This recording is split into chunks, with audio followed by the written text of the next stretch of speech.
তো হ্যালো বন্ধুরা, মলিকুন্ডু ব্লগে তোমাদেরকে স্বাগত। আজকে দেখাবো ওপরে আমার রুম কী রকম। তো চলো ওপর যাব। চলো এখন ওপর যাচ্ছি।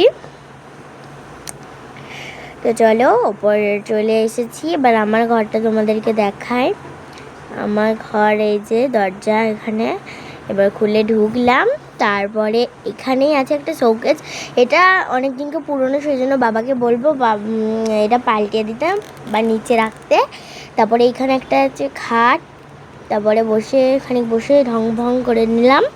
তারপরে উঠে গেলাম। তারপরে লাইট, এই যে লাইট দেখাচ্ছি, এই যে এইখানে একটা লাইট আছে। তারপরে ওই যে আর একটা সারা ঘরে লাইট লাগিয়েছি, বাবা লাগিয়ে দিয়েছে। তারপরে চলো এখন নিচে যাব। লাইট বন্ধ করে দিলাম, এবার নিচে যাব। এখনই টিউশনে বললাম, সেজন্য ঘাটটা একটু ওদল বাদল হয়েছিল, যেহেতু এবার নিচে এলাম। নিচে যাচ্ছি সিঁড়ি বেয়ে।